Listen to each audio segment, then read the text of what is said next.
پاکستان او د پاکستان حکومت نه عدالتونو نه د پاک فوج آرمی نه چې د پاکستان دفاعي فوج دی مطالبه کوم چې د اختر په موقع باندې تاسو چې کوم خلک د شک په بنا باندې پولیس او ایجنسیانو یا نورو محکمو اوچت کړي وي د شک شوبې په نظر باندې چې دا ملک ته خطرناک دی یا دی چېرته کې دشمن سره لاس یا لار لري نو که تاسو د هغې مکمل جانچ پړتال کړی وي نو د انساني همدردي تقاضا دا ده چې نن د اختر شپه ده زموږ آواز در رسي الله او رسول ځان ته وړاندې کوي قرآن وړاندې کوي دا موږ ټول یو امت یو پاکستانیان یو خپله کې یو وروڼه یو په پاکستان دردیږو نو هغه خلک بالکل پرېږدئ آزاد کوي او انتظامی عدالتونو ته ویم حکومت ته د اسلامي حکومت او پاکستان کې د اسلامي نظام نفاذ چغم نشي والی سیاست کورسی ووټونه او جنګېدل دا خبرې خوند ورکوي خو دا خبرې نه کوي چې اتفاق و اتحاد او دا ملک څه دپاره جوړو نو الله تعالی دې وکړي چې پاکستان کې الله تعالی اسلامي شریعت او قانون راولي امن او امان دی وي الله تعالی دې پاکستان کې دا خودکش حملې بمباریانې او دا بمونه او دا ډزونه او دا د پولیو ټیمونه ویشتل او دا پولیس ویشتل دا عام خلک بازار کې غریبانان ویشتل دا پاکستان کې چې ځای په ځای غریبانان نوجوانان علما مجاهدین او دیندار خلک د علماو بچي اچانک غیب شي دام زیاتې دی زه درې او هغوی دا مطالبه کوي چې موږ ته د صوبو برابر د خپل اسلامي تشخص او د خپل عباداتو او د خپل ژوند معاملاتو دپاره اسلامي واړه ملکونه ریاستونه بکار دي نو هغوی پاکستان خو نه دي راپاڅولي یا مسلمان خو نه دي خو هلته هندوستان پرله پسې داسې حکومتونه مودي بار راغی د هغې نه اول نور حکومتونه رالل خو دومره ظلم یې په مسلمانانو وکړل جوماتونو کې ورته خنزیران غورځوي جوماتونو کې ورته ګنده څښا وینې غورځوي فضله ورته غورځوي جوماتونو ته اور ورته کوي نو نن په ډېرو ځایونو کې ګجرات او په کوم صوبو کې هغوی راپورته کېږي هغوی وایي چې موږ ته خپل ملک پکار دی څنګه چې پاکستان هندوستان په وخت کې پاکستاني مشرانو هغه ټایم چغه ولګوله چې موږ ته عباداتو او د خپل رهن سین او د طرز اسلامي ژوند دپاره ده انګریز نو د هندو نه جدا کېدل پکار دي نن هندوستان کې سکان نارې لګوي چې موږ ته خپل عبادات او خپل تهذیب و تمدن ته موږ ته خپل وړوکی ملک هندوستان کې پکار دی چې هندوان ډېر دي نو سکان وایي موږ هم ډېر یو نن هغوی ته پاکستان خو څه چونډۍ نه ده لګولې چې تاسو پاسئ موږ تاسو سره د وسلې د پیسې امداد کوو خو دا الزامات دي پاکستاني قوم باندې او په پاکستاني فوج باندې او پاکستاني ریاست او په پاکستاني پارلیمنٹ او په لیډرشپ باندې الزامات دي خپل ملک ته هر سړی خپل ملک کې افغانستان کې خپل خلک راپاڅېدل مجاهدین طالبان چې موږ روسیان نه پرېږدو امریکایان نه پرېږدو شاته په دنیا کې پروپیګنډا وه چې دا پاکستان ورسره مدد کوي پاکستان خو ورسره دا مدد کړی چې خدای مو کامیاب کا خپل ملک کې مو الله آباد او خوشحاله کا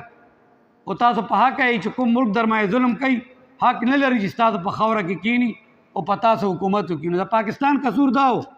حضرت مولانا سمیع الله شهید قصور دا و چې موږ به د هغې هغه اخلاقي پولیټیکل مورل سپورټ کولو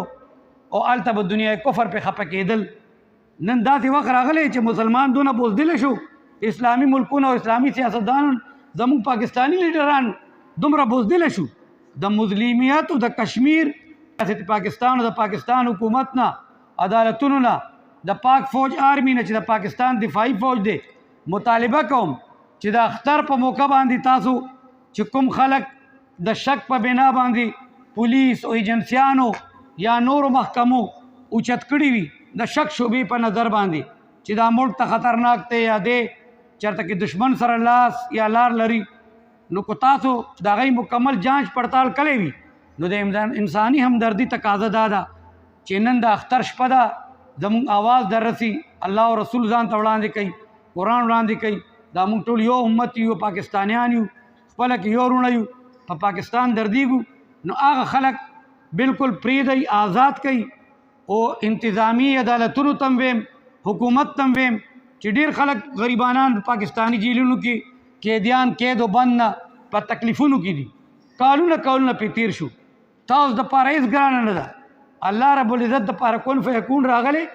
خو چې د حکومت قلم در سره وي طاقت در سره وي ریاست در سره وي نو د قلم په یو کش باندې بلا قیدیان تاسو خپل مور پلار ته شپې دپاره اخترونو ته استولی شئ چې تاسو نو یا دا نظام عدالت بدل کوي قرآن کې دی چې فیصلې ټک په ټک قاضي القضا د اسلام پر رڼا کې په قرآن کېږي، او یا دا دیواني مقدمې اوږدې مه چلوئ چې خلک غریبان په تکلیف کې وي او اخترونو ته هم نشي راتلی، مور پلار یې مړه شي، کالونه لس شل کاله جیل وخوړي، آخر کې پته ولګي چې دا خو بې ګناه بندو، آخر کې ورته وایي چې ایم سوري معافي غواړو، ته خو موږ په شک په بنیاد. نو داسې نظام نه دی پکار. دې ته الله رب العزت الله او رسول صلی الله علیه وسلم ظلم ویلی دي. د روژې دا عظیمه تحفه ده، انعام دی، اختر رز ده، بکار دی چې اسلامي ملکونه قیدیان آزاد کی، پاکستانی حکومت قیدیان آزاد کی، رحم و شفقت وکړي. مونږ تاسو ته بکار دي چې اوځان خپل چا سره ماتې ګوډې پیسې دي په چا سرسایي کېږي، خپل همسایګانو غریبانانو ته ورسو چې چا کپړو وس نه وي چې هغې کپړې والي، د چا د روټۍ د مټیایي وس نه وي چې هغه والي. او مونږ ته بکار دی چې خپل ګاونډي او غریبانانو خلکو سره کو مالداره خلک یو، روژه خو ښه خیراتونه او زکاتونه ثوابونه وګټل، خو بکار دی چې خپل اولاد باندې کپړو او د دغه بوټانو تنګسیا وکړو، زاړه ورته صفا کړو. اسلام دا وایي چې اخوت پیدا کا، پړه کې نرمۍ پیدا کا. مونږ د حرمین شریفینو ټولو حاجیانو معتمرینو ته امت مسلمه چې چرته اسلامي دنیا کې مسلمانان دي هغې ته جامع دارالعلوم حقانیه، زمونږ جماعت جمعیت علماء اسلام پاکستان، حضرت مولانا سمیع الحق صاحب شهید جماعت او دغسې دفاع پاکستان کونسل د پاکستان هغه ټول مبارکباد پیش کوو. او موږ دا یقین لرو چې انشاءالله د جمعې او د دې جمعة الوداع د واز، د حرمینو د واز شریف، د حقانی د واز، د حضرت مولانا عبدالقیوم حقانی صاحب د واز، د نور محدثینو د امامانو په واز باندې به امت مسلمه انشاءالله یو موټی کېږي، ټول به یو موټی کېږي، یو بل په لاسونو کې لاسونه ورکوي، یو بل په لاسونو کې لاسونه ورکوي، یو بل لاسونو کې لاسونه ورکوي، او داسې نه یو بل سره لاس میلاو کوي، د اتحاد مظاهره وکوي چې یا الله موږ ستا په کور کې واده کوو، یو بل سره یو لاس میلاو کوي، یو لاس پورته کوي، د اتحاد مظهر جوړ کوي چې الله موږ ډېر ګناهونه کړي، موږ ډېر ګناهګار یو، موږ ستا په دربار کې توبه وباسو،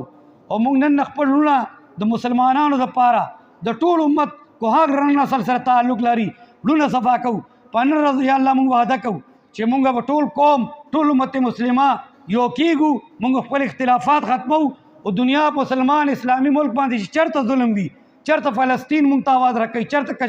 کشمیر آواز راکوي، د برما مسلمانان آواز راکوي، اسلامي دنیا حاکمان بادشاهان فوجان او دا ټول امت مسلمه شریک په هغې ورځو. وصلی الله تعالی خیر خلقی محمد و صالح اجمعین.